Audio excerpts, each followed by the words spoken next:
hour recording. In the shirt. Oh my God. That's very special. It's great. I'm smashing that repost button on X, formerly Twitter.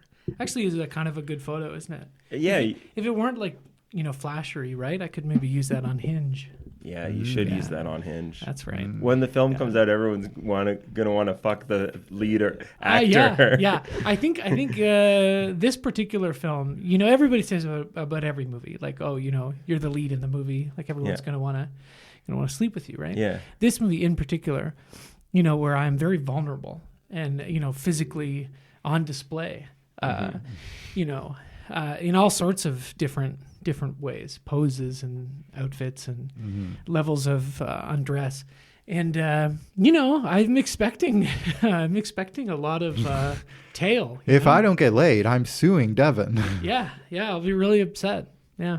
All that is to say, I'm an actor now, professional, and movie trailer for Devin's movie, Cherub, starring Ben, is out now. You can go see it on Twitter if you follow me at Fart and Fink, or Devin at Dev Boring, I think. Yeah. Or Jordan at Westlaken Band. Westlaken B. Westlaken B. The B stands for band. I was trying to write band, but I accidentally hit enter. Yeah, there you go. Or Alex I'm not on Instagram. X. Yeah, I am on Instagram. Yeah. Crunchy Boy 16. Crunchy Boy. Yeah, and there you go. In a while. Have you watched the trailer, Alex? No. Yeah, is it only on X? It's all happening on X. Yeah. The movie's premiering on X. The movie's we struck a deal with Linda Yaccarino or whatever her name is, and she was super excited because it really is all happening on X. Cool. Of course, if all the film festivals reject us, then it will premiere on X. Excellent. Yeah, we'll just release it. Speaking of social media, people should follow the franchisees on Instagram and Twitter. People should listen first and foremost before they do that. Well, they have to listen to get this message. True, yeah. Once you've listened, you should follow, like, subscribe, repost, update. Listen more. Tell your friends to listen. I love the desperate, sweaty energy of a podcast that's openly talking about how nobody's listening to them anymore. I think it's Alex's fault. It's my fault. No, not that the podcast is doing bad numbers, just that the air of desperation. Well, you do bring it up, and what we should be doing is we should be saying, "Oh, Alex, have you checked the numbers recently?" You bring up a lot too. You're always like our 20 listeners or something, and like but I'm being facetious, you really believe it. I suppose I've revealed the joke is that you weren't being facetious. And that we actually have 20 listeners, then that number is shrinking. Yeah. Oh, well. No. Keep listening. Keep smashing. If you're in line, stay in line. Button. Yeah. I don't know. Whatever. Listen, we don't do it. No, we don't do it because people listen. We do it for the love of the game. Yeah, and to bring order to our meaningless lives. You know? Oh my God. This cuts out like a solid, up to 10 hours a week where you can kind of like, you just have a bit of movie, fun. Yeah, you gotta talk about the movie. Exactly. Ben has to edit the movie. I have to edit the episode. The movie. Yeah, the whole thing. Anyway, it's good to have something where you can say, "Oh, I have work to do. I have to go do this." Yeah, exactly. Should we open with The Power of Independent Trucking by Big Black in honor of Steve Albini? Yes. Oh, yeah. I would. Well, great. Now that's sorted. Yeah. And then we'll just actually play all of Songs About Fucking in its entirety. We'll play The Model. We'll play whatever else comes after that. Yeah, I saw you were doing some Albini posting. Maybe just one post, like. Yeah, there's a lot of people with a lot more to say about Steve Albini than I do. Yeah. There's, I have mixed feelings, but he had a lot of like experience and wisdom from doing what he did for so long. And I think something that you have to admire about him was that he was so principled. He was basically a person with a manifesto and wouldn't bullshit or deviate from it. And I think that's great. His influence is like also mixed, but amazing, right? I think he did kind of rub off in a bad way sometimes on people who thought, well, I'm a recording engineer. I'm not giving you any creative input as a artist, right? It's not my job to talk to you about your songs. And I know that for some people that left a lot of engineers and a lot of producers with like a bad, was kind of a bad example. And I think there was a while where a lot of really Steve Albini influenced recording engineers and producers were kind of like, oh yeah, I take after this. I don't talk to you about your music. I don't talk about the creative decisions. Right. Don't ask me if you think the song is good or if it needs like an overdub or whatever. That's not my job. My job is to make you sound good, right? Yeah. And I know a lot of people got very frustrated with that attitude, but he's an incredible, he's amazing, right? Or was. And the thing that really hit me was so Secretly Canadian shared the illustrated schematic that he made of the room setup for Farewell Transmission. Right? Yeah. Which, if you don't know, they got that first take. They got that first take, and most of the players in the room didn't know the song. It was basically improvised. Yeah. That's an astonishing fact. Yeah.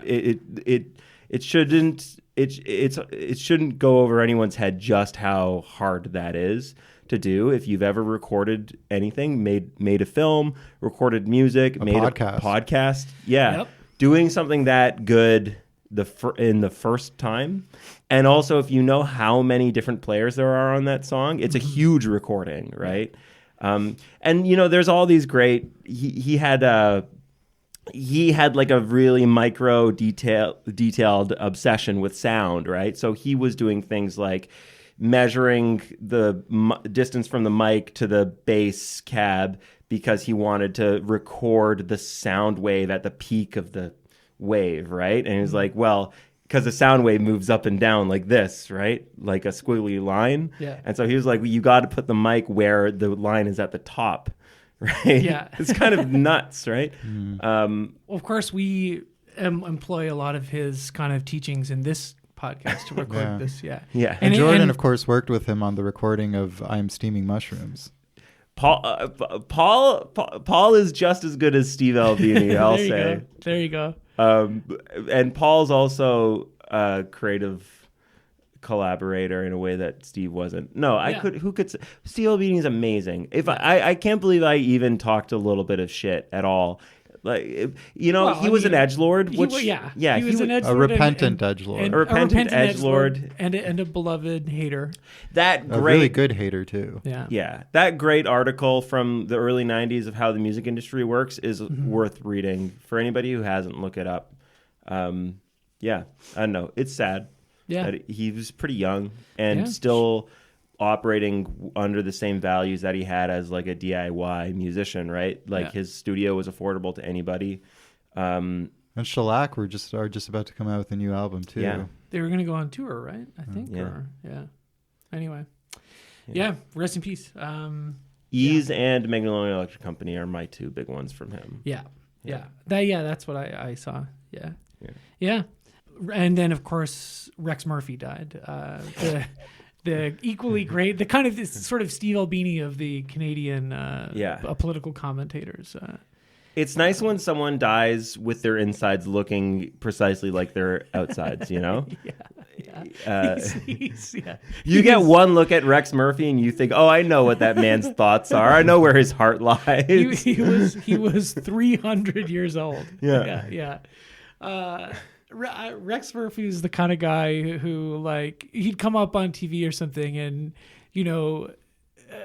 maybe my dad or someone would be like, oh, we got to pay attention to this guy, or maybe my grandpa would be like, he's a great wit. Let's listen to Rex Murphy. And well, no, he's not, and it's not good that he's dead, but it's good that he's not. Doesn't have a voice anymore. Why isn't it good that he's dead? Well, he could, he could maybe bring good to the world through inhaling oxygen and pushing out carbon dioxide. Sure, but a dead body also is part of the natural ecosystem. But do you think they just cremated them, and does that really do much? No, they left his body out like a whale fall. Right. So little like bottom-dwelling crabs could come and pick at him and stuff. I think that's what he would have wanted. Yeah. I think actually that anybody who works for CBC has that option in their contract. that if you're still working at CBC by the time you croak, and many of them do, because why wouldn't you, right? Yeah. Why wouldn't you hold on to that job? The status of the CBC, and then you drop dead at the microphone, and if you wish, you can be fed to crabs, or a school of Canadian children. Yeah. Yeah. Hey, this is Ben here. As I was editing the episode, actually right at this moment, I saw the news that Roger Corman died. And it's very sad. It kind of felt like he was going to be around forever.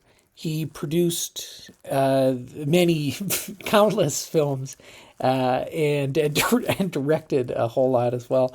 I would say, it should be the law. It should be mandatory that tomorrow morning, Sunday morning, good morning, Sunday morning, we all wake up and we have to watch a Roger Corman film. And when the cinema police come knocking on your door and your family is frightened and they're shoving DVDs in your face, you have to choose one. So I would say watch A Bucket of Blood. 66 minutes. It's one of the great, it really is one of the great movies from one of the great gods of cinema, Roger Corman. Rest in peace. And that's the in memoriam section of our podcast, which we do every week. Yeah. Yeah. Every single week. Moving on to a more serious subject. What movies have you been watching, Alex? Honestly, not a lot since last time. That's fine. I've kind of... nothing wrong with that. Taken a break from the movies. Yep. Jumping back into Elden Ring. Getting my character ready for that juicy DLC coming in June. Very good. But I did watch The Trouble with Harry. Oh, yeah. A lesser Hitchcock. I agree. It is a lesser Hitchcock. It was just kind of weird. It was weird watching Hitchcock try to be like funny. I just don't find it very funny. No, it's not really. I really like Shirley MacLaine too. Yeah. But it's just like, I just didn't, My mom likes Shirley MacLaine my arms a are lot. crossed like this the whole time. Not funny. I watched it with her, and she, found it funnier than I did. So maybe you just have to kind of be a 60-year-old woman, to really appreciate The Trouble with Harry. She has a sick sense of humor. Yeah, she's twisted. Yeah. And then I normally hate these things, but I did watch the Netflix series du jour, Baby Reindeer. Oh, okay. What's that? Yeah, what is that about? It's a mini series adapted by this guy Richard Gadd, who I think had like a one-man show. That he toured around and stuff. Any relation to Josh Gad? I hope not. My favorite actor. But it's just this 7-part story about his experience with a stalker, as well as with some sexual assault. And it's, you know what? Like, I enjoyed it. It's very vulnerable. You mentioned being vulnerable earlier. Yeah. This is a very vulnerable piece of media. But it's also, it's got some funny stuff. It's got some upsetting stuff. There's cringy stuff, but in the good way, if you like that kind of thing, like I do. Yeah. I didn't think it was perfect. There is like a big reliance on narration. There was like 1 or 2 episodes that I felt dragged on a bit longer than they needed to. But generally, like the episodes are just like a bit over half an hour. They're not even like a full hour, which is kind of nice. It's like it feels natural to whatever the drama is of that week's segment. Nice. Like it's not weak, just they all got dumped at once on Netflix.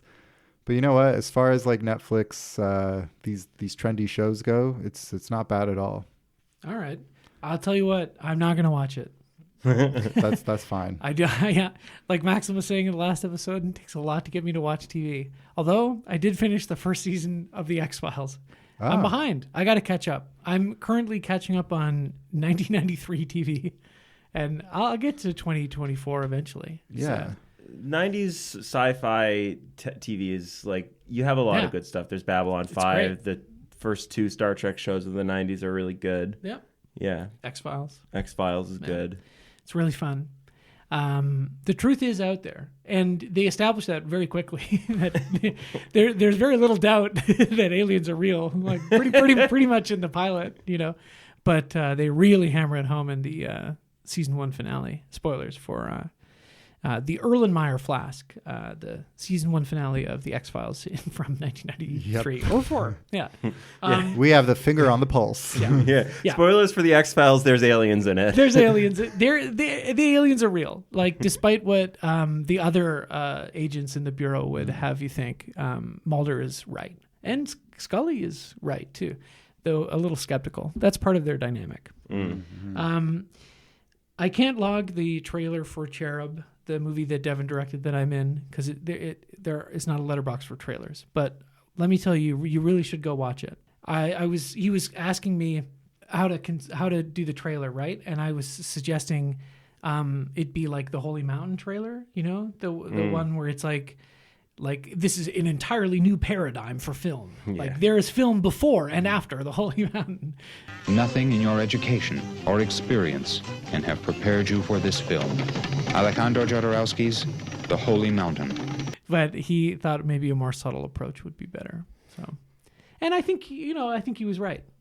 Right, Jordan, you saw it. No, it's flopping on social media. Yeah, nobody's liking it. You should have done the Holy Mountain thing, Devin. Damn it, if you're listening, I know he's not. You could still recut it, and I will do the voiceover as well. Yeah, exploding brains, like a fully new cinematic experience. Yeah. The Holy Mountain is a film completely outside the entire tradition of motion picture art. Anyway. I saw some junk. Oh, just some junk. I like to watch junk. Like Flight, the Ron Howard movie. Yeah. I'm drunk now. Yeah. I was drunk last week when we recorded, and I'm drunk now. I'm drunk right now. I think it's a pretty bad movie. But I remember having fun watching it. It's the kind of junk I'm looking for. Yeah. It's the kind of junk I would like to throw on. Wasn't that Robert Zemeckis? Robert Zemeckis. Right. I said Ron Howard. I'm sorry. Interchangeable sometimes, but Zemeckis is more Zemeckis tech, is he's the tech demo guy. Yeah, he has more of like a fascination with some grotesque images. Yes, yes. This was his first live action movie in a while, like since What Lies Beneath, maybe. And it's not. I don't think it's good. I think it's got some really bad things to say about it. Well. Basically, pilots should be allowed to do drugs and fly. And party. Yeah. But I think Denzel is really good in it. It's just one of many great Denzel performances.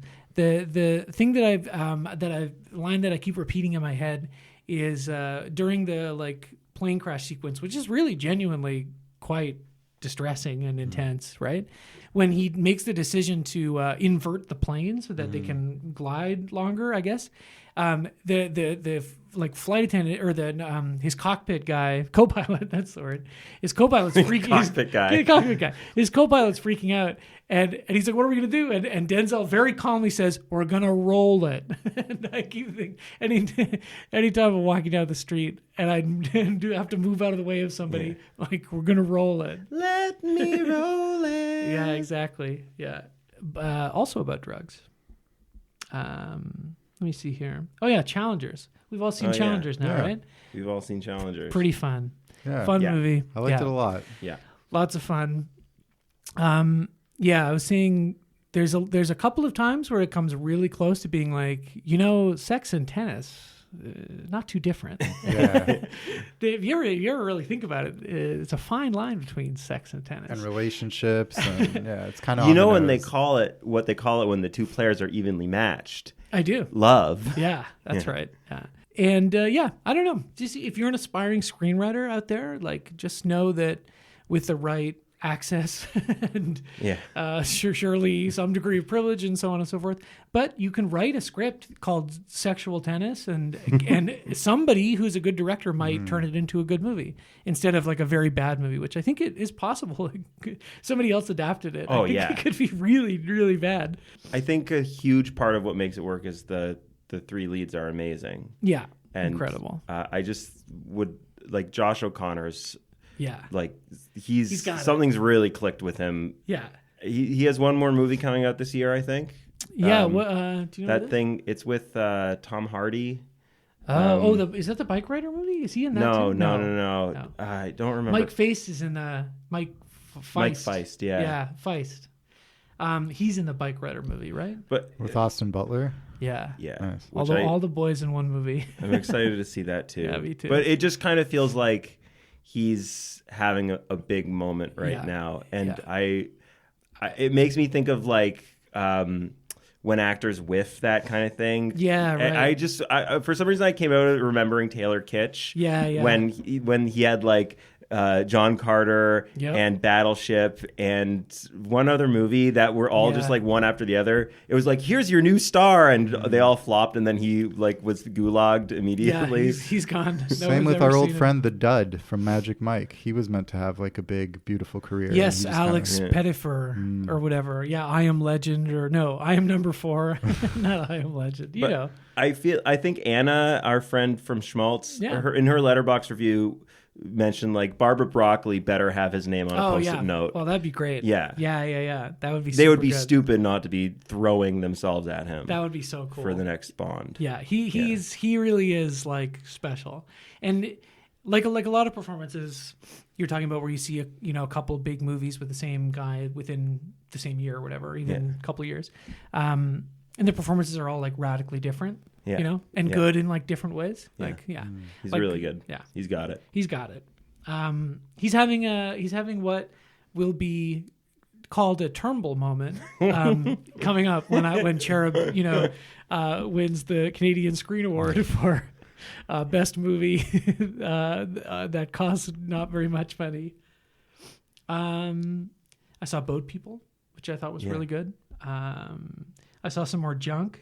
I wanted I to. saw you rewatched Elysium. I didn't rewatch it. Oh. I just had never seen it. Really? Yeah, because I was like, I wonder what a Chappie-less movie would be like in the same universe as Chappie. I don't want to live in a world without Chappie. Honestly, I was watching the movie and I was thinking like, what would Needs really more spice Chappie. this up? Yeah, if Chappie. If my friend Chappie came aboard, Whenever Because- Chappie's not on screen, Yeah, people where's need to be Chappie? saying. Well, Matt Damon is like they screw in a bunch of like Yeah. a exoskeleton on him or Right. whatever, and he's sometimes the enemies are like Chappie robot police guys, and I was thinking why would you have Miss these Chappie. Yeah, why would you have these guys in it and not have them be Chappie Yeah. or Chappies?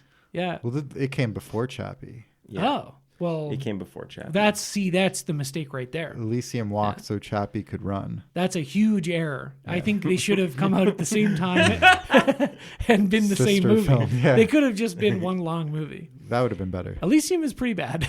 Deal Blomkamp is, I remember watching it and being very bored, and now I don't really remember it at all. yeah.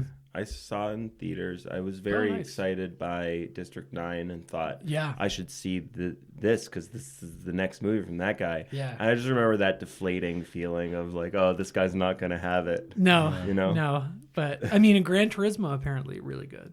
So we should watch it. We Yeah. should watch it. Yeah.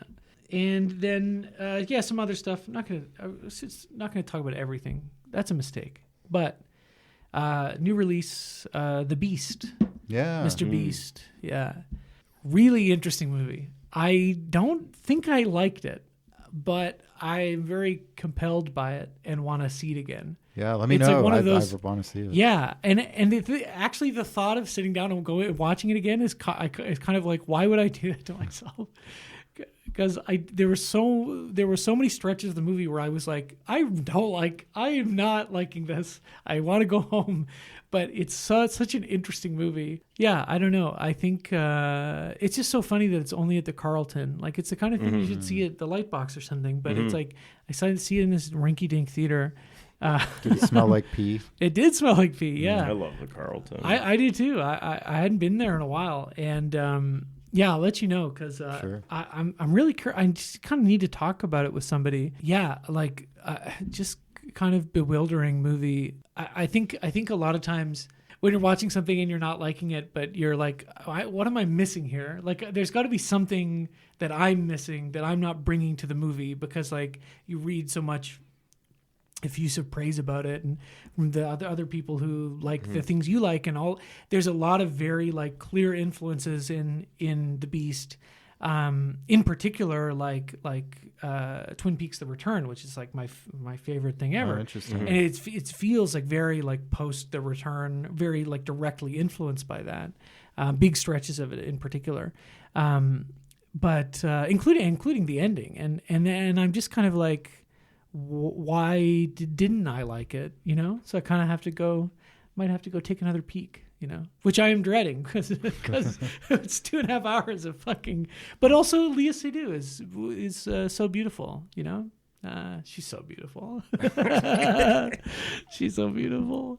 She's a beautiful French woman. She's a beautiful French lady.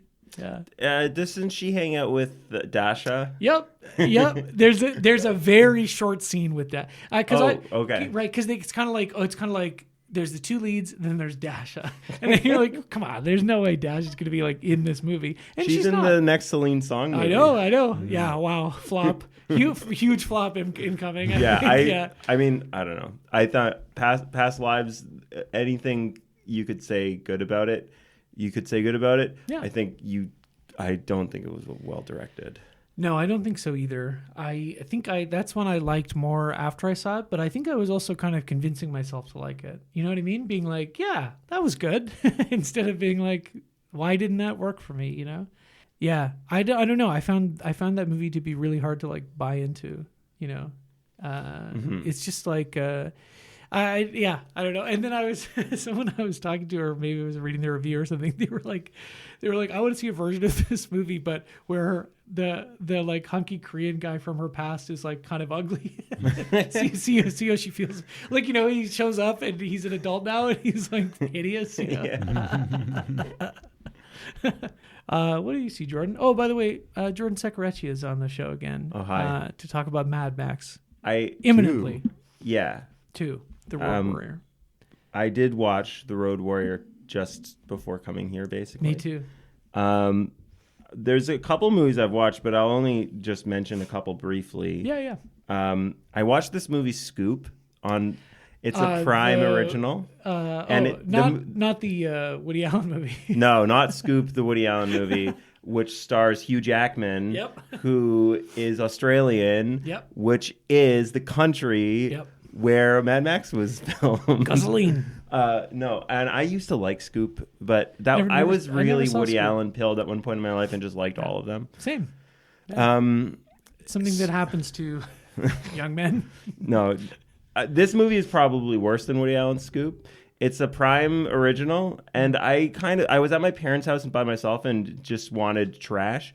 It is basically, the premise is, we're going to show you what led up to and then the execution of Prince Andrew's interview. Oh, that's what it is. The recreation of it with Gillian Anderson. With Gillian Anderson. It's like, if you've ever watched that interview, or if you ever think about it and think, like, why did he, how could he have possibly expected this to go well? This movie is supposed to like give you the answer to that. And the answer is that he's a stupid, entitled boy living in a fairy tale castle that doesn't have a clue about reality, right? That's so funny. It doesn't matter. The movie sucks. It's really bad. It's Rufus Sewell, right? Yes. Yeah. As far as people just in makeup looking like their real world counterparts, it's like, oh, that's weird. They look very, very similar.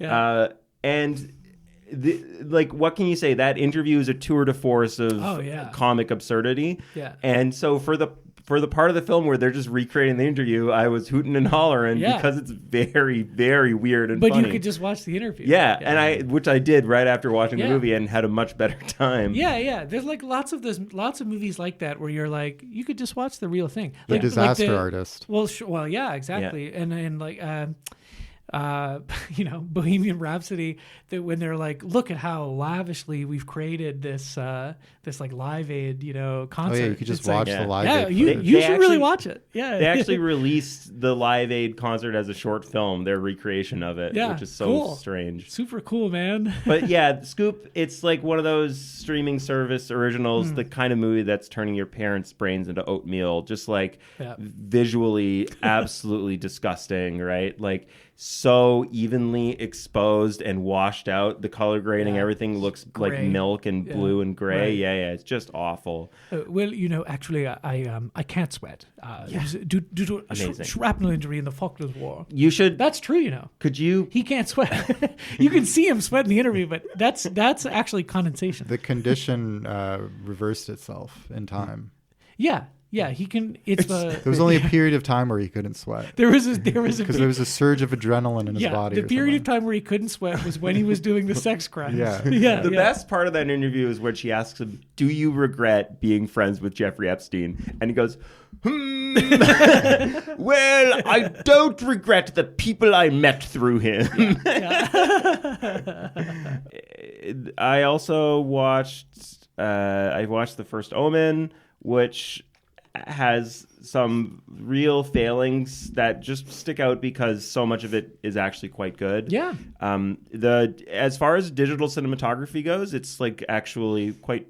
It's the best looking horror movie I've seen in a long time. Yeah, I agree. It looked really good. Has like actual chiaroscuro lighting. Has like deep blacks in it, and used to for several spooks and scares. Yeah, and is unafraid of being a little bit nasty, which I appreciated. I went to see with a friend, Erica, and she literally had to cover her eyes during the climax. She like pulled her hat down and went like this, like claws over her eyes. Oh, that's funny. Yeah, What a wuss. It's pretty nasty. Have you watched it? No, It is not yet. nasty, yeah. Yeah. And It's then good. It's fun. I saw Kingdom of the Planet of the Apes. No way. Oh, Yeah. How Apes was Together that? Strong. So are you more of an Apes Together Strong guy or a Ape Not Kill Ape? I mean, Ape Not Kill Ape. They go hand in hand. Apes Together Strong. One of the things that I kind of dug about the James Franco one, is he goes apes together strong and he takes a bundle of sticks and it's like, you can't break this, and that is fascism, right? Like the unbreakable bundle of sticks is the Italian word is fasc, right? Yeah. That's like where it comes from. So it's kind of like playing with these elements of like the ways that resistance movements can often get developed by charismatic leaders. It's the Dune thing too, Yeah, right? totally. Here's my deal. Kingdom of the Planet of the Apes, there's some stuff going on. My friend asked me to go see it, and I thought, I know that director's directing the Zelda movie. Right. And so for this reason, I'm, more than anything else, I'm kind of interested. I like the Planet of the Apes movies. Right. I especially like those first three from the 60s and 70s. Yeah. Excellent. I think the third might be my favorite. Yeah. It's so weird. It's so weird. And so this movie's not weird enough is part of my big problem with it. Yeah. And something that I started realizing by the end of the film, where there's like a lot of apes who have been kind of kidnapped and by like a king ape who's got a goal, and so he has all these apes like working as servants for him, basically. Right. And you get these big wide shots of all these CGI apes, and I thought this would be weirder if they were all in like people in monkey suits. Yeah. I would feel something if that's what I was looking at, because so much of the tone of those original films and the Matt Reeves ones and the James Franco one, I forget who directed that. Yeah, But- the guy that had an affair with Kristen Stewart on the set of their movie, what's his name? The Huntsman. Rupert. Yeah, Rupert Wyatt. Right, Rupert Wyatt. I don't know. So much of like the most powerful stuff I get out of those films is the tone that you like what you're staring at. There's just something off and weird, and it makes your skin crawl a little bit, right? And the best moment from that first one, that's the one that's in my brain because I've seen it the most, the James Franco one. But when Caesar first speaks, right, he goes no. You know, and it like gives you goosebumps a little bit because it's so It's wrong. off-putting. It's really off-putting, yeah. And the whole, I think people in ape costumes kind of is part of the texture of that. And here's the other thing. I think it looks better. I think it looks better for a lot of reasons. I think one of the big ones is that the performances are better when it's a human being in an ape costume. Yeah. And the biggest problem with this movie that I thought that the characters sucked and the performances were really bad. Right. The voice actors, I'm sorry It's to not them. this- It's a it's- really difficult position to be put in, to be like voicing ape when like all the chimpanzees basically look identical. Right. But they're all very like bland. Yeah. And so that was disappointing, but it's not a bad movie. I think it's structured really interestingly.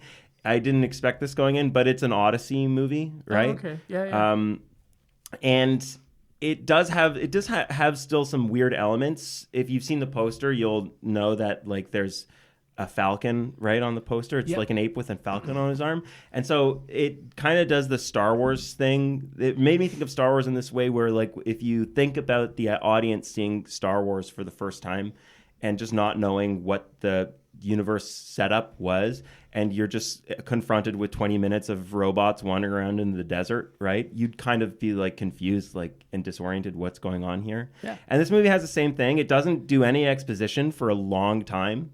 Up until like you meet that king character, which is over an hour into the movie, right? Oh, wow. So you spend a lot of the film being like, I don't know how this world operates. I don't know this ape society. They're obsessed with falconry, and the film resists the urge for somebody to tell you how this all happened, right? And I found that really interesting and cool. And that in terms of like, oh, it's got that weird Planet of the Apes thing. That's a neat idea for how you're going to introduce like an ape society, is that their thing is that they developed their whole society around falconry. Yeah. Right? What a bizarre concept. But it's cool. Yeah, I mean, I will probably see it at some point. Yeah. Like all ape-related media, Godzilla X Kong. I'll see it eventually, you know. Yeah. Well, this is the start of a new trilogy, right? So this is going to be an unbearably long franchise to do when we eventually do it. Well, yeah, you might be asking, why aren't you doing that right now? Well, we're doing Mad Max, that's why. But eventually we will do It'll all be the like Planet 12 of the Apes. movies by then. I think so. Yeah. It's going to be crazy. I just want to make a correction so I don't have to whip myself later. Rupert Wyatt is the Rise of the Planet of the Apes director. Not the Snow White and the Huntsman affair having director, right. whose name is Rupert Sanders. Right. Yeah. Who also directed Alex's favorite movie, Ghost in the Shell. The live action Ghost in the Shell. The superior Ghost in the Shell. Yeah, great director. Yeah. Okay, I'll just say one other thing really quick about the Apes franchise is that when my friend worked at Cineplex, he said that the abbreviation that they used when they had the movies in the system was like dot pot apes, rot pot apes. This one would be caught pot apes. And I just find that very charming, right? Like Yeah, Kingdom of the Planet of the caught pot apes. Yeah. Right? That's cute. I hear it in my head a lot. Yeah, caught pot apes. Caught pot apes. That's in your head the way that I'm gonna roll it is in my head. Think about anything, you know. When you flip over your sausage in the oven, you know what's also constantly in my head? Yeah. And you should drop this sound clip in here. I will. When the Queen died and they were marching through the streets. The Queen of England? The Queen of England. She was a dead corpse, and there was a procession through the streets, and there's dead silence and crowds all around. And Andrew's there, and you hear from the crowd a small voice yell, "Prince Andrew, you're a sick man!" And he immediately gets tackled by cops. Yeah. He's like the most inspiring, best heckle, I think, of all time. I hear in my head constantly, "Andrew, you're a sick old man!"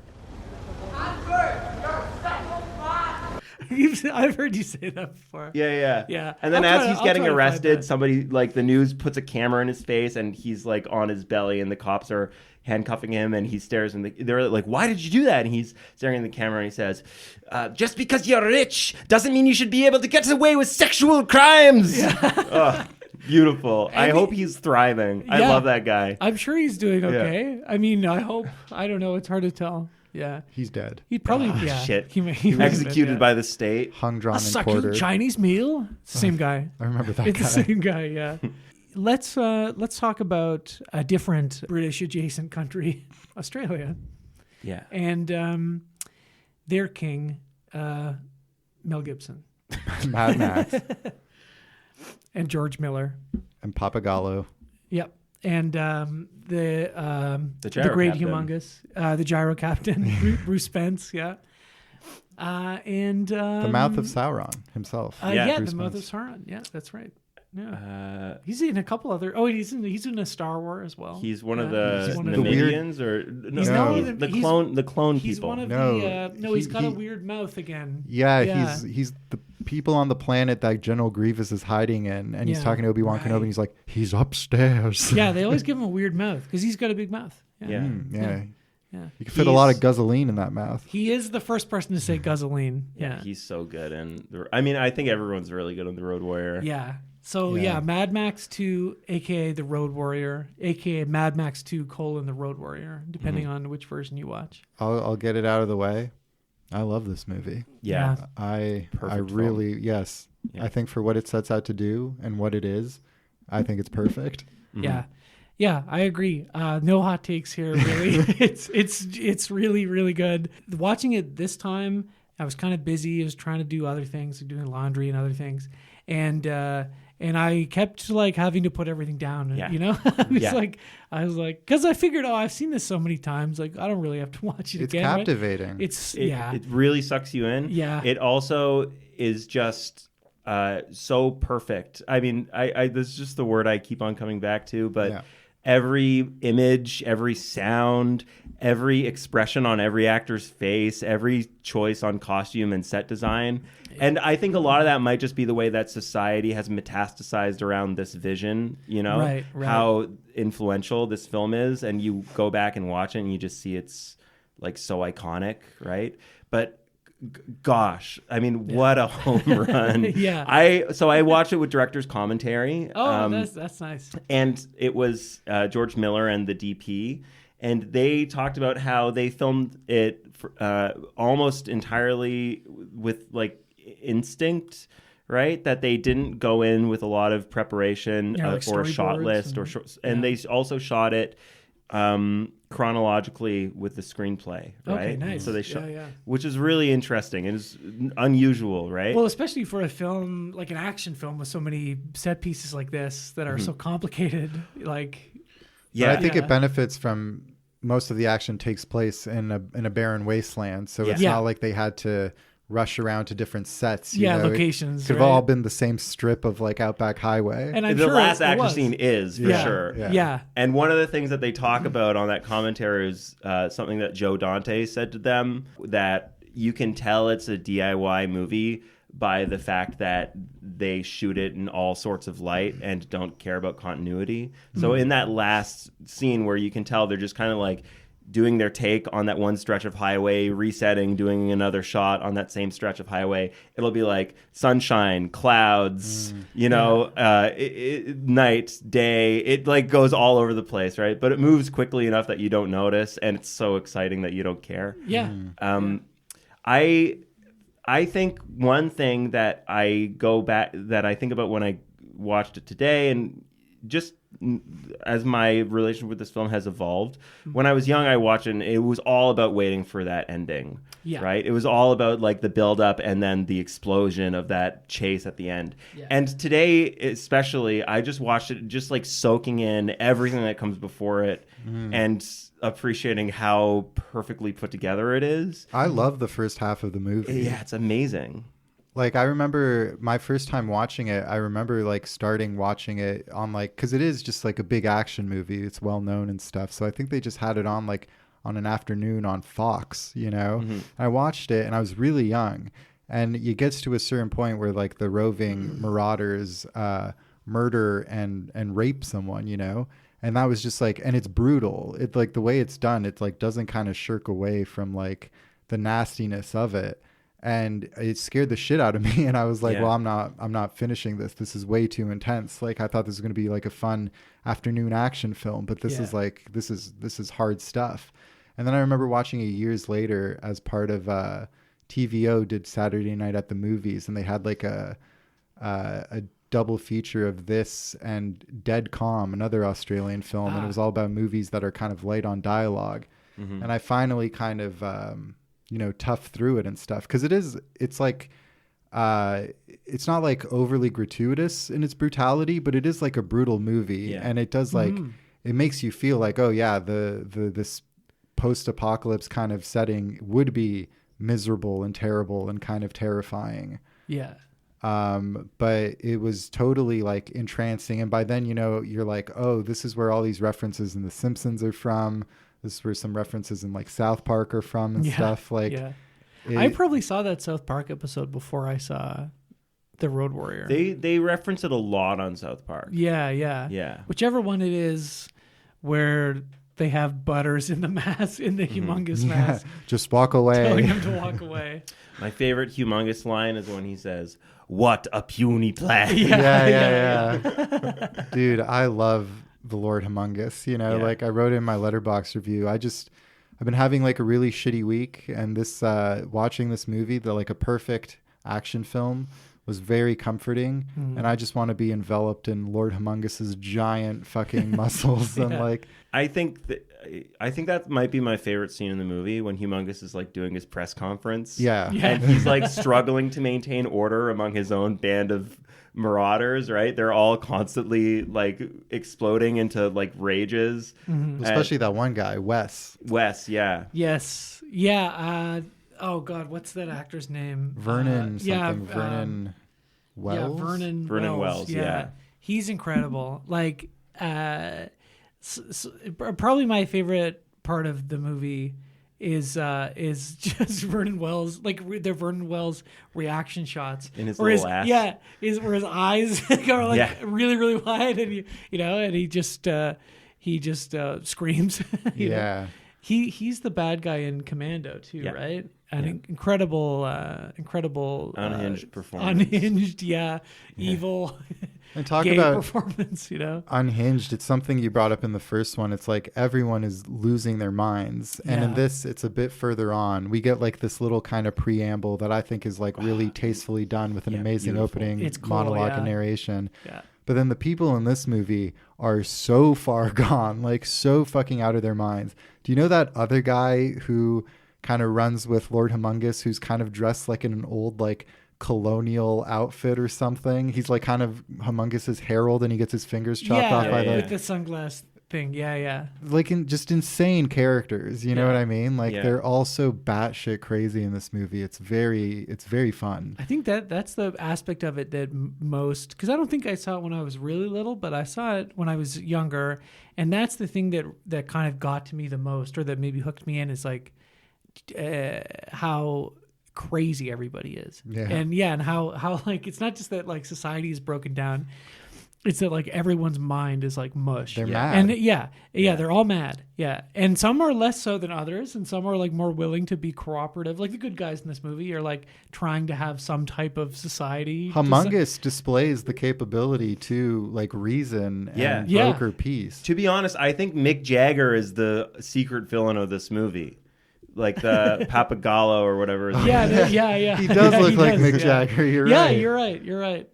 He's like kind of telling everyone that sharing is bad, diplomacy is bad. We just have to take this and go to our mystical land far off in the sun. Yeah. Right. Yeah, and that just because Humongous looks like a cannibal and has like sex slaves and so on, and uses your like followers as hood ornaments, essentially. Yeah. When they first roll up with the convoy and the two guys prisoners on the hood. That's like, what an incredible image. Those shots where Max and the gyro captain are up on the hill, and then there's these wide vistas. Is that a real shot, or is it it's real. It a comp shot? No, it's real. Because it looked real, right? It's real. And so, you have these huge, like a shot that is encompassing like maybe 20 square kilometers of land where you have to coordinate the actors on the hill who are in the foreground of the shot, and then the vast distance of the shot where all these vehicles are pulling up to the compound. It's just like breathtaking. It really is beautiful. It's a really good shot. Yeah. And the movie's just full of stuff like this that it feels so effortless and like naturalistic. And I think that's the thing that gets me the most, is just how raw and for all of the outre kind of characterization and the bizarre world it builds, it all just feels very lived in and real and thought through. Yeah, definitely. Because I think there's a lot of, or there's a version of a movie like this, or a movie similar to this, where you see whatever the setting out in the desert, and you kind of have this idea like everyone's playing dress up, and that just down the road a little bit is like the Sydney Opera House or something, and society. But no, like it doesn't feel like that at all, right? It genuinely feels like this is hell, and this is all that is left of the world, When you talk about how everyone's insane, the thing I thought of was the mechanic throwing Molotov cocktails in the ending on the back of the truck, and he accidentally sets himself on fire. Yeah. And he's just like trying to stop. He's not panicking, right? And he's like waving off his friends who are trying to help him. He's like, I'm okay, right? Yeah. But then the warrior woman who's like coming over to help him, she gets shot and killed. And he just like has this look on his face when she dies, like, I still got to put... I'm going to try to get myself out. His like one of the 20 people that he knows, that are left, right? And she's just like brutally murdered in front of him, and he's like, you probably shouldn't have exposed yourself like that. I'm just trying to get myself not to be on fire anymore. Yeah.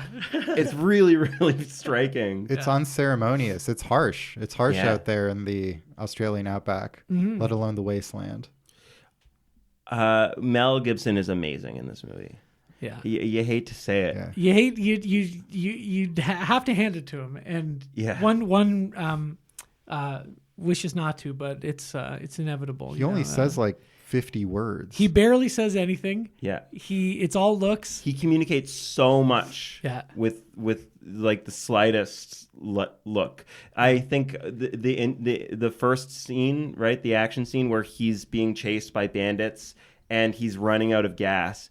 And he, the thing's whirring his like turbocharger or whatever on his engine, and he notices that he runs out of gas, so he turns it off, and he just looks over at the dog next to him. He gives the dog this look of like, all right, like we might, we got some trouble ahead. It's very convincing. The dog also is amazing in this movie. Great dog performance. One of the great dog performances. Yeah, the scene where the dog is resting and Mel Gibson's eating dog food, and the dog notices and like slowly turns around and looks at him and is like, are you going to give me any of that? Yeah. Beautiful. Beautiful acting. I know we talked about Mel at length in the Passion of the Christ episode, and a little bit in Mad Max. Not as much, but... he is really good in this movie. Do you think this is his best performance? I know that's kind of weird, right? Because he's like... I would have to rewatch Gallipoli. Yeah. I feel like you can't say that while there's these two Peter Weir films that exist. Right? Good movies by a good director. Yeah. But in addition to the Mad Maxes, I know people really like him in like Lethal Weapon, right? He's very really very vulnerable in that movie. But there's like a twinkle in his eye in this film. Yeah. Right? That is... he's a movie star, right? He just has the movie star thing. And when you combine that with direction that understands visual storytelling as well as this film does, right? How to communicate stuff without people ever saying anything. It's the same year as Gallipoli, 1981. Yeah, good year for Mel. It's a good year for Mel. A Josh O'Connor year. It's a real Josh O'Connor year, definitely. And then the year of Living Dangerously, 1982. Yeah. When the Year of Living Dangerously was released. Yeah. I transcribed a little bit of the director's commentary, and I'll read it out. Oh, yeah. Yeah. This is during the scene where the feral kid is playing the hurdy-gurdy. Max has decided he's got what he wants, and he's going to leave, right? He doesn't care about these people. He wanted the gas. He got the gas. He brought them their truck in exchange for it, and now he's going to jet. So George Miller says, In storytelling terms, I like this hurdy-gurdy, where the one little bit of affection that he has is with this boy. He can't even go far enough, and the little kid is, as feral as he is still looking for human contact. It's very good. And the DP asks, is this somehow related to his family in Mad Max 1? And Miller responds, yeah, of course. He's just denying all his humanity. He doesn't want any contact with other humans. He doesn't want to get involved in their politics, so he inadvertently becomes involved. And he's a kind of reluctant, heroic figure, and even then, he's very reluctant. He barely shifts. At the end of Mad Max 1, he's basically a destroyed soul, someone who's taken vengeance but is left with nothing. He's lost his family, and he's basically lost himself. And this is the story. This is the reason to do the film. The first one was a vengeance tale, and this is the beginning, the flicker of humanity that takes the whole movie to see him evolve. It's all driven by necessity. Everything he does is to survive or keep going, right? And that's so compelling that the film gives him nothing except for just this one brief little, like, maybe he's still got a soul. Yeah. You know, at the very end, like, he smiles. The only time he ever, like, makes a facial expression is, like, the very end of the movie when he realized the tanker is full of sand, right? Yeah. And it's, you know, this decision that he makes to help someone, the reawakening of his spirit. Yeah. Yeah, And great. That ending is so great too. Like we talked about the sort of structure of this movie compared to the first one, or like the idea that you know, as a direct sequel, but also sort of a reimagining of the movie every single time. And like a folktale, right? Like he, you know, with that opening, but then also at the ending too, when you find out the person narrating the film is the grown-up version of the feral kid, and, you know, and he's like, and we never saw him again, you know, and off into the sunset. You know? And those shots that open and close the film of Mel standing on the dark highway, and it's just like gives me goosebumps. You know, shivers, it's just right? beautiful. It's good stuff. Yeah, yeah. It's just so crazy that like somebody, you know, made this movie, and that it is now the default vision of the post-apocalypse. It's this or Blade Runner. Those are like the visions of the future that everyone has copied. Yeah. And that's it. That's it. That's it. Oh, you know, I don't know, maybe Alien a little bit to some extent. Well, it's funny when it comes to that's a more specific thing, like spaceship thing. You know. Well, it's funny that you bring it up, because this movie reminds me a lot of Alien, because it's like I consider them both story-wise, structurally, like very simple films. Like Alien's kind of like a straightforward monster movie. This is a setup for like a long chase scene.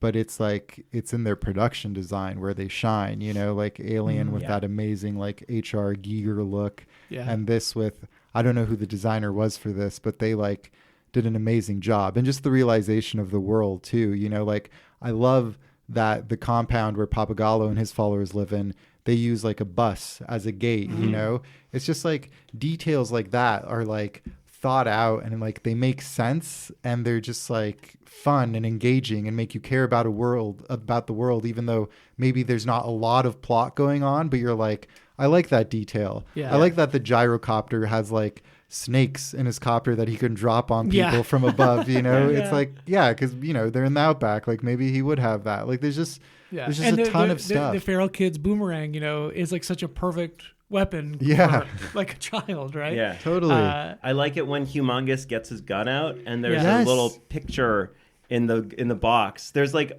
he's like, decorated is that his family? Yeah, I guess. Yeah, it kind of like it humanizes him, if you want to read it that way, in like an environmental way, similar to the From Software games, you know, with with environmental storytelling. It's like maybe that's just the box that the gun came in, and he murdered those people in the photo, or like maybe that's his like long lost family, because there's that moment where he's like, you know, we all have pain. We've all been through pain. We've all lost someone we love, you know, like it's simple and it's short, and then they carry on, but it's just like little details like that, I think, make it so much richer. I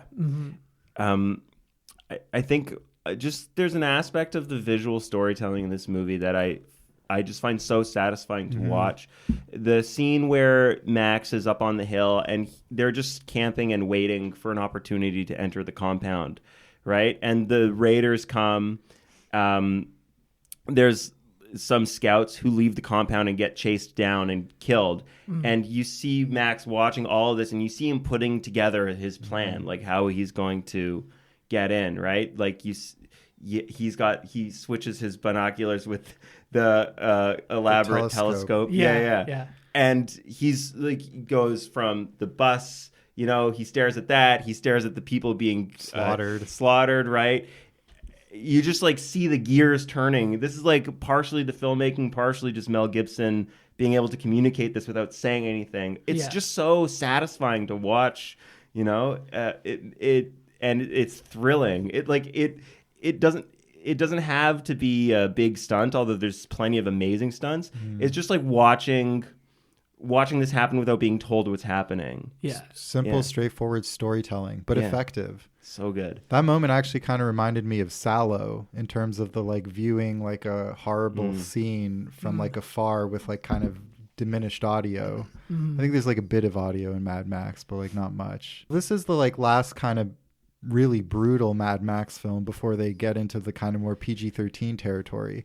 And there's still some stuff in Fury Road that you're like, whoa, this is kind of savage, like using live humans as blood bags. Yeah, Fury Road has a lot of like kind of nastier implications, right? But there's a cold-bloodedness to this movie, definitely. Just like the offhand way they just execute people with their like crossbows, it's savage. Well, after that scene, like where the sexual assault happens and he murders the person he murders her with a crossbow, right? It like really is hard to watch. Absolutely. Fury Road is a lot slicker. Digestible. I love Fury Road too, but this film has a tone and texture to it that's like they still didn't have a lot of money or success. Like Mad Max was a big success, but it didn't make them immediate. And also the technology to make a kind of film like this was very different back then. Right? Part of the director's commentary, they're talking about like, oh yeah, this camera is like shaking so violently because like the DP is on a harness strapped to the hood of the car, which is driving 100 kilometers an hour, and you just have to like shoot it like that. And there's no other way to get that kind of a shot of like Mel Gibson in the driver's seat from the outside of the car. Yeah, which seems crazy today, right? Yeah. I mean, not just like unsafe and like illegal, but also just like totally impractical. Yeah. Given what you can attach a camera to anything, right? It gives it so much intensity. Oh yeah. It's just by nature of the way they had to shoot this thing. And it feels it just feels so raw and gritty. I love Fury Road, but this is probably my favorite Mad Max film still, just for that quality. I wonder. I was thinking about that today because I guess if I rewatched them, then the last one I would have seen would have been Fury Road for however many, the second or third time probably. And I remember it being like, yeah, this is the best one. But today I don't know. Like I think one of the things I was impressed by Fury Road, and what I hope is true of Furiosa as well, is that yes, it's really slick and it feels like very modern, I guess, but it doesn't not in like a bad way, right? Yeah. Like so many other like modern action spectacles are, where everything is not just slick but like smoothed out, and like the action is like very clean and doesn't have that kind of like handmade sort of intensity to it that this movie does. And I was impressed that Fury Road like feels like that. But it's not the same thing, and it's just like it's like so many other things we talk about, where it's like, and like what you said, Jordan, the means of production are completely different. And it can never be replicated, and never should be. There's a couple stunts in this film that amaze me. There's a bunch, right? But the famous one that's like a horrific accident that they caught on camera is when the biker hits a car that's been turned over, and his knees hit the car, and he ends up spinning through the air, right? That guy broke his legs, right? It was an accident. He was supposed to just clear the car, just go flying over it, but he hits the car and ends up spinning like a top, twirling through the air. Okay, I'm it's glad you brought that up, amazing visually. When I saw that, I was kind of like trying to look, okay, where is the wire? like No wire. spinning him, you know. But no, it's like that guy just like got in a car accident and almost died. Yeah, but they were filming a movie during the car accident. Yeah, and it looks awesome. Yeah, and he it looks didn't die. amazing. Yeah. Probably my favorite stunt though is the when the buggy gets hooked onto the back of the truck and starts tumbling, and it's like rolling side to side on the highway. Do you know what I'm talking about? Yeah. Just such a stunning image, you know. Just seeing a car getting whipped around like that, it's amazing. Yeah. It's amazing. Oh, definitely. I think the final climactic crash when Wes is on the hood of the truck and he collides with like Lord Humongus's like souped up nitrous oxide dune buggy. Yeah. That's like so satisfying, Yeah. you know, that he It just just like explodes. Yeah. yeah, and he just plows through these like, you know, two great antagonists. Like you really, really hate Wes and Lord Humongus. Like they're effective villains, and the way they're just dispatched with is it's great. You know, it's a shame when you watch like action films and then like maybe they do something like different with the antagonist. You know, it's just nice to feel that like big climax again. The lead up to it too, where Max, he's got a claw in his shoulder that's like pinning him to the seat, and he's still driving with one arm. And there's all of his shells have like landed on the hood of the truck, so he's trying to get the kid like to crawl out, and the soundtrack drops, right? And you just hear Max like, "Get the bullet, get the bullet!"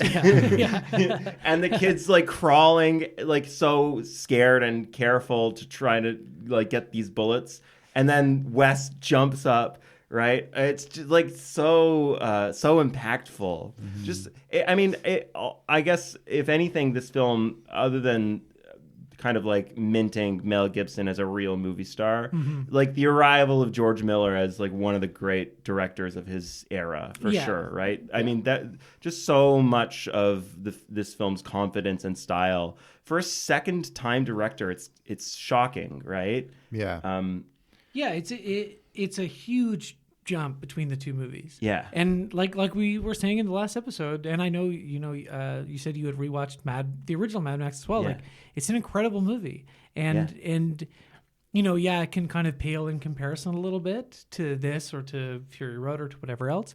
But yeah, to think like within basically a year. I mean, I know it's like 2 years, but it's whatever. They started writing the screenplay Right. in December 1980, and the movie was released in December 1981. That's insane. Incredible. Right? Yeah. Yeah, and the first Mad Max, it's a great like DIY exploitation movie. Yeah. It's almost like the platonic ideal of one. Yeah. And then this, for like a long time, I think was like the platonic ideal of an action film, period. You know, it was just so excellent. And I'm kind of relieved rewatching it that I do think it's still probably my favorite Mad Max. Like I'll rewatch Fury Road, but you know, there's a long stretch where I hadn't seen this movie and I was like, I remember really liking it, but like, damn, isn't like Fury Road just like everything bigger and better?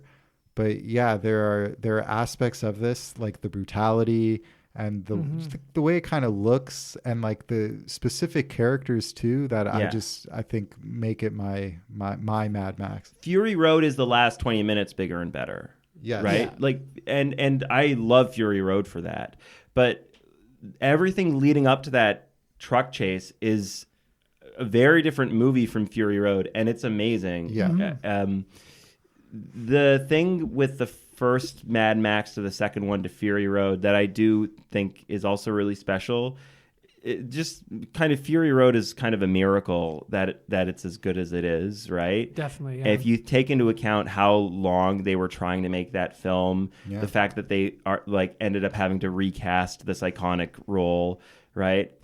Part of what makes it good, and when you compare it with other times that great directors have returned to an iconic franchise After so long, is George Miller clearly is still obsessed with some of these weird images that he has in his mind. He loves the world. Yeah, he just loves the shit. He loves this like heavy metal art. He loved, like when Spielberg came back for Indiana Jones, it just, even with Last Crusade, kind of. It's like you can tell this guy's a little bit more mature.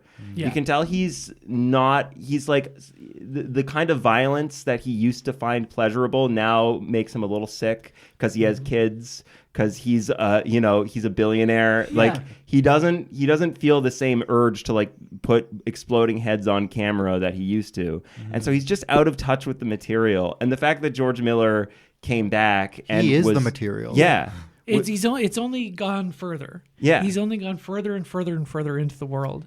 And like, if there's one, I really do love the kind of broadening of the mythology in Fury Road. But the jump from this to that is much smaller than the jump from like the original Mad Max to this.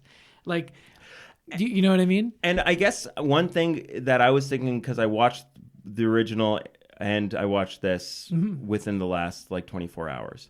And I love them both, and I've loved them both since I was very young. They hit me as a kid. The Road Warrior is potentially the most ripped off movie of all time, right? It might be. There are maybe thousands of specifically Italian exploitation films that are like, we got a guy who thinks he can safely crash a car. Let's like take this out. We'll put some people in hockey pads and we'll pad it out for 70 minutes and try to make some money off of it. Yeah, there are thousands of those movies, right? Not even just counting the way that the souped up like weird cars and the leather gangs are. That's just like an image people have. Like I was saying earlier, it's just a vision of the future it's either this or Blade Runner, basically, right? It's ubiquitous. Yeah. The first Mad Max doesn't have the same kind of impact, right? So it just comes across as way weirder. If this film didn't have this impact, it would probably, you would watch and go, what the hell is this? Right? But because it's so impactful, you understand what you're seeing. Yeah. Right? Because it was such an even bigger step into the weird and the absurd from the first one. And it's like a miracle that it was accepted and kind of, embraced by the culture at large. Yeah. Because it's super bizarre. But it's great that it's like part of the, the commonplace culture knowledge. Yeah. I'm happy it is. Yeah. It's just about... I mean, I say this often about two other movies, Alien and Fellowship of the Ring. Yeah. It's like it's the best case you can make for like big scale action filmmaking. Alien's not really an action movie, but as far as just like making these kinds of movies, that's like a large scale horror film. Yeah. Making like these ultra simple, very direct, made for mass audiences types of pictures. This is about as good as you're ever going to get. Yeah. Fury Road 2, right? Yeah. And as holistic experiences too, like every aspect of those three movies you named are like so well thought out and work so well within the movie with each other, like it just makes, they feel like of a piece. Like they really are perfect films. Yeah. This one included. Yeah. For me, I don't know. There are people, I tell I'm doing the Mad Max franchise on my stupid podcast, and they're like, I've only seen Fury Road, and I'm like, that's crazy. But it feels weird kind of recommending like the older ones, because Fury Road is like such a mammoth and sleeker step up. But I'm like, this is worth watching. This is a great movie. But people who like have that problem where. And it is a problem, and it is specifically with themselves. Like it's their problem that they have to deal with. Fix it. They have to fix it, which is like, oh, I don't watch movies that are from before 2000, or I don't watch movies from whatever arbitrary sort of thing. God forbid I prefer TV people. Yeah. Don't get me started about that. Reindeer, or whatever it's called. Baby reindeer. Baby reindeer. Yeah. That's not real. It was good. You know what's real? Mad Max Beyond Thunderdome. No, but and when people kind of have that attitude towards movies or art or whatever in general, like nobody has that attitude towards music, really. I mean, I'm sure they do, right? About what? Well, I don't listen to old music. No, people definitely have that. I don't listen to old music, but there's so much more leeway than there is with the people who are like, I don't watch movies. They're pretty hardcore about that. Like the people, I'm just obviously speaking anecdotally, the people who are like, I will not watch something Like if it's from the 90s, maybe, but other than that, no, never. And it's like I don't think, I think you could show this to most people and they would accept it, right? I don't know, because it is so scant on, modern movie comforts like dialogue and stuff like that. Or even like a score that tells you how to feel. Yeah, I guess so, eh? Like so much of it plays without a score. Yeah. And like very minimal sound effects, But most of the time I feel like the problem these people have is pacing, right? Is it not? Is it not like the like right? know. And it doesn't this movie kind of help them along with But that? if you're used to Fury Road, which literally is just the car chase, it's at least like two times speed faster than Yeah. this movie. Yeah. I love just as much as the car chase at the end of this movie. I love the scene where where the gyro captain pops out of the sand, right, and holds him at gunpoint. And it's great. It's amazing. Give me that gasoline. Yeah, and Mel dog gets Gibson. them. Yeah, there's like no dialogue. It's just, I think what you're saying is kind of like, do people want to watch a film where they have to engage with the medium, right? With the fact that it's visual, it's telling its story without exposition, it's telling its story without characters talking about what their motivations are, right? Like, I think people actually do have a really hard time dealing with that. Yeah, I guess so. I think what you're saying that's true is that all of the excitement and all of the anything interesting about what you could put on screen today that's generated with like horrendous, like goopy CGI. Yeah. The Road Warrior looks unbelievable. It is a beautiful. I rented the 4K on YouTube nice. to watch it. It looked. I want to buy that 4K. Yeah. It looks beautiful. It's so well composed. Every shot, everything they put in front of the camera is so well designed.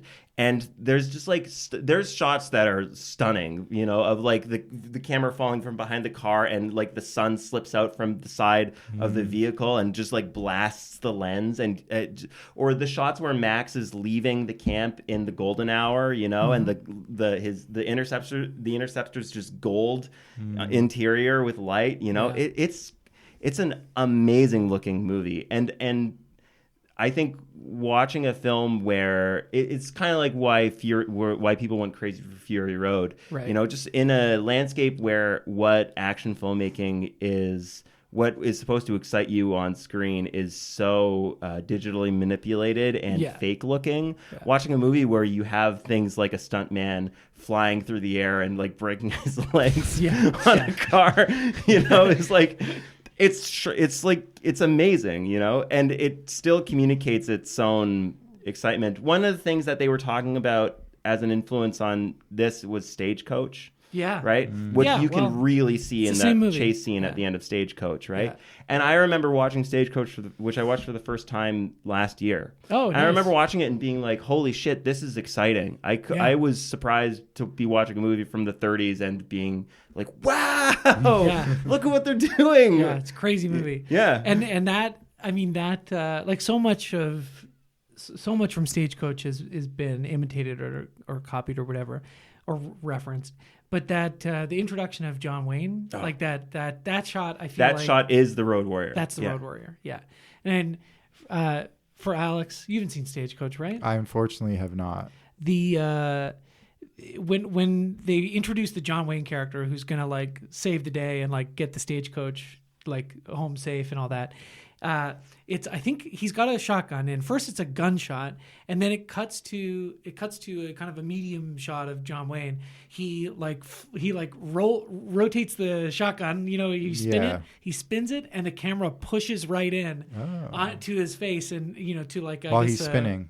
Yeah, he's like, and it moves in on him. And it's like, that shot is like in every action movie like ever made. When you're introducing, here you go. Here he comes, baby. It goes right up. That's a cool shot. Yeah, unfortunately, sick. I don't watch anything before 93. Yeah. 93 is the cutoff. But you can see how they recreate that shot in the opening where Mel Gibson's standing, and that beautiful rear projection sky. Yeah. And he's standing on the highway and the camera just like zooms in on him. It's the hero shot. Oh, it's so good. Yeah. it's hard to talk about a movie like this because all I could do is just say It's so everything good. about it is amazing. Yeah, well, that's okay. You know, that's what I expected for this. What else? Thunderdome is going to be an interesting conversation. Thunderdome is gonna be- that's a messy weird. movie. It's strange. Two yeah. men enter, one man leaves. Yeah, yeah. We're gonna debate. Master Blaster. Yeah, we'll be Master Blaster. Yeah, it's just a weird movie. I mean, if it's like if you saw this movie and you're like, you know what really stood out for me is the feral kid. If we could get maybe 5, maybe 10, More. maybe 20 feral kids, Yeah. you know, that would really, because then we can market to those kids. I'm We can curious sell- to rewatch it because I haven't seen it in a long time, and that was another movie I watched when I was like really young and found aspects of it very upsetting and very disturbing, like the Sure. pig killer and stuff like that. Yeah. The first half is still a like weird, creepy Yeah. Mad Max movie. I think one of the things that weakens Thunderdome is and makes Road Warrior so good and Fury Road so good too is that Fury Road and the Road Warrior are so focused on a really simple plot of like escape, right? Thunderdome has a lot more plot. Thunderdome has a lot more plot, and Thunderdome, if the concept had been Mad Max, but he's now escaping from like a more civilized urban environment in this wasteland, right? Great. That would have ripped. And when the movie is that, it's at its best. The first half. Yeah. But that's what makes me so curious about Furiosa is that it apparently takes place over about a 20-year span, right? So it's gonna have a bit more plot as well. It's the only film that's like so directly in universe with another film in the series. And That's it's true. like 2.5 hours long. Yeah. Because how long is Fury Road?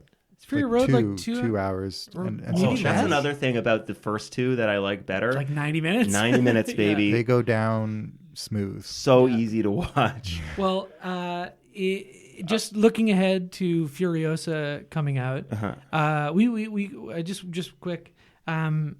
The only review that matters, Oh, yeah. right? It came out today. No. Witnessed Furiosa, a Mad Max saga. This movie, which easily surpasses Mad and even past Fury, is at its max (masterpiece). Yeah. Ever since I saw the first film when I was 16 years old, George Miller has saved me, encouraged me, and changed my way of life countless times. He is my God, and the saga that he tells is my Bible. Yeah. And that is, Hideo of course, Kojima. yeah. The Kojima great san. man. Yeah. A man who loves movies. He's not the only one. No, The- multiple people have said it's really good. Apparently it's really good. Which But, you know, I was mean- like a relief because Yeah, is it though? Because what are they going to say? I mean, the first one I saw was Edgar Wright, and I was like, well, of course he's going to say sure. it's, you know. I just remember that first there was like a South by Southwest screening of Fury Road. Right. And I remember the way that reverberated throughout Yes. everyone who cared about movies Yeah, after that screening. It's Just- good. It's good. It's just good. like not well, even more just like, oh, this is gonna change action movies forever. Yeah. You know, which it didn't, unfortunately. No, Road I Warrior mean, did. The Road Warrior the Road did. Warrior did. Yeah. Yeah. But it kind of just reminds me of that feeling of, and I'm really quite can't wait. excited. Yeah, Yeah. it's gonna be good. I can't wait. Because even if it whatever, if it doesn't match up to the feeling of seeing Fury Road for the first time, or even these older movies for the first time, like we're still gonna get to watch an action movie made by a master director, A mastermind. that is assuredly going to be unlike anything else that comes out this year or Totally. the next couple of years, right?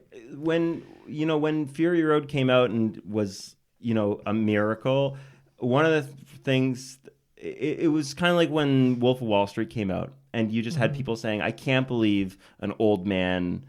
Like, I can't believe, like, he should be washed up by now, right? And yet he's so vital and still making new movies with so much life in them, right? And I just hope that remains true. And I don't. I've got a good feeling. I have a good feeling about it. Yeah, I yeah. think George Miller's a really talented and smart filmmaker. Did you see 3,000 Years of Longing? No, I didn't. You should watch it. Did you see it? No. Have you rewatched Lorenzo's Oil yet? Though? Not yet. Oh baby, I've Oh, got the baby. Blu-ray. I'm ready. I'm looking at his filmography. Like the only one I haven't seen is Happy Feet 2. I might have to. I'm probably not going to watch that until we do the Happy Feet. Of course. Duology. Happy Feet yeah. 1, 2, and Surf's Up. Yeah, of course. Yeah, Surf's Up. Weird, man. I have seen Surf's Up. Chicken It's Joe. weird, man. John Heater's Chicken Brian Joe. Wilson just got placed in conservatorship. I know. So sad. That is sad. Yeah. Yeah. Surf's Up. Put Britney back on conservatorship. Am I right? Yeah. It'd be like a Barabbas versus Jesus Yeah, thing. yeah. Who do you want? Oh man, well, I don't know. I don't know if we mentioned it in the Passion of the Christ episode, but when they bring on Barabbas and he's like, I'm glad I'm a you bad guy. brought it up. Yeah. The guy they cast as Barabbas was great. He was Yeah. one of my favorite parts of the movie. He did a great job. gonna get as- ya. Yeah. Yeah. Like you can see it. He's so excited to go out and kill again. Yeah. My Mad name's Mel. Barabbas. Yeah. Piece of casting. There's apparently a really good movie, Barabbas, the like biblical epic. It's I think it's a. You're thinking of Richard B.A. Fleischer movie. Baracus. No, I'm not thinking of that. I'm thinking of a movie. It's I think it's Anthony Quinn. Anyway, I'm gonna watch it. I'll get back to you about Barabbas.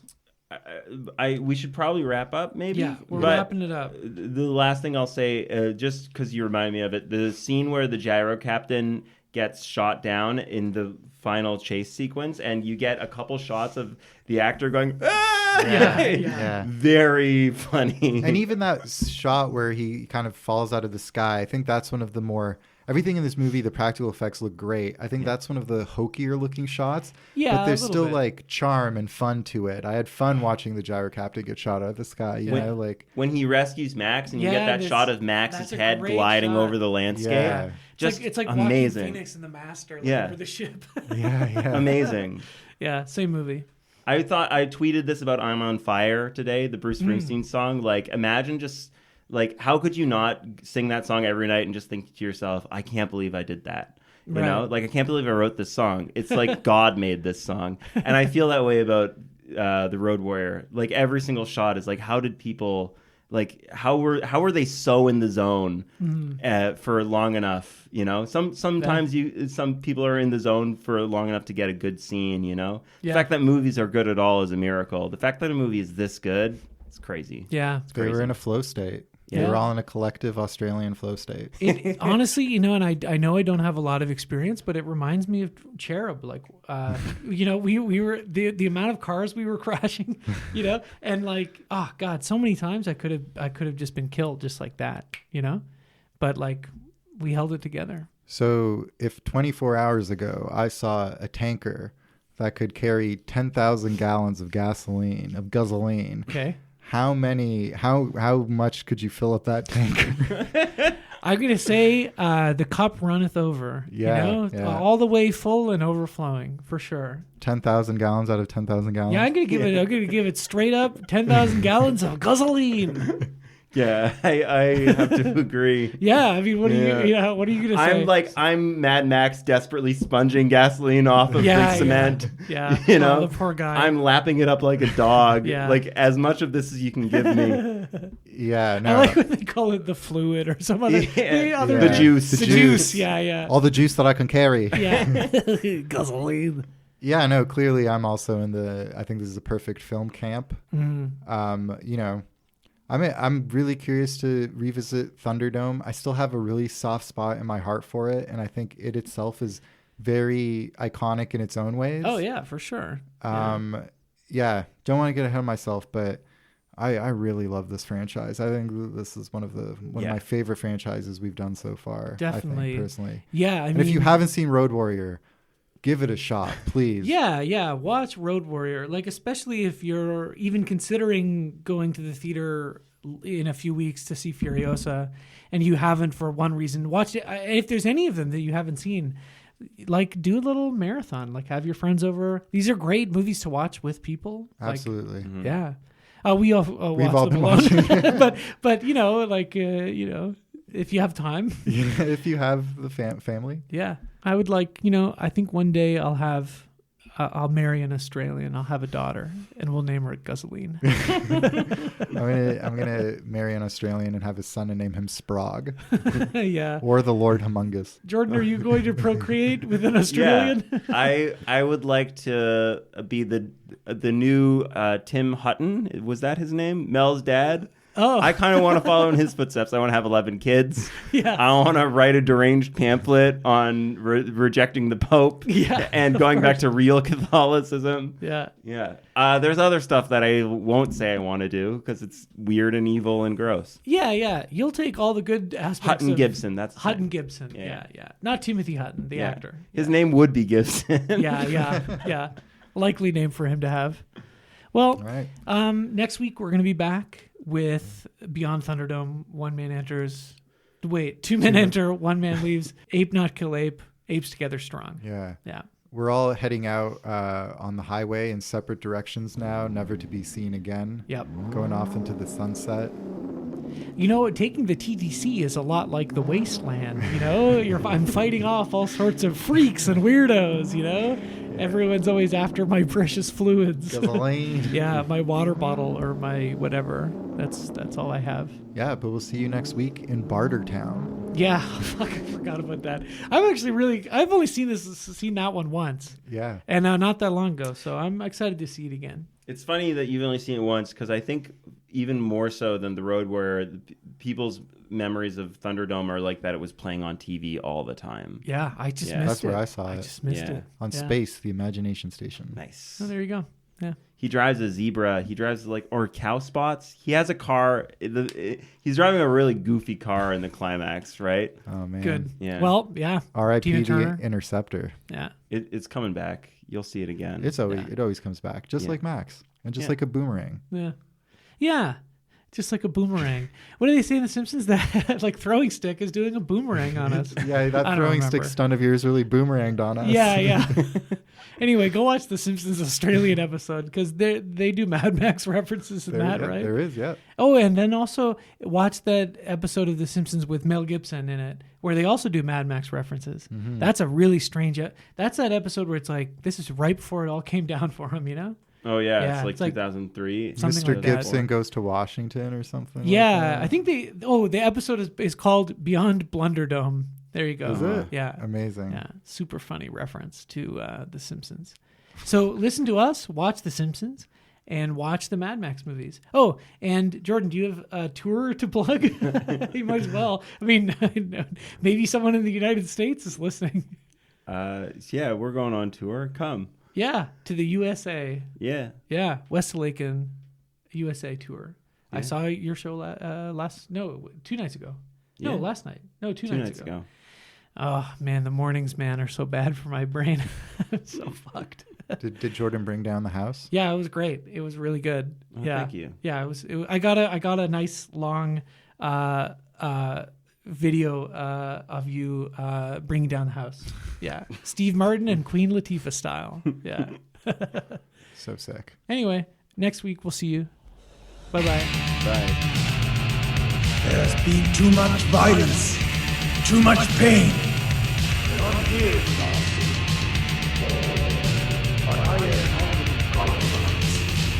Just walk away. In the pump, the horse, the gasoline, and the whole compound, and I spare your lives. Just walk away. Safe path.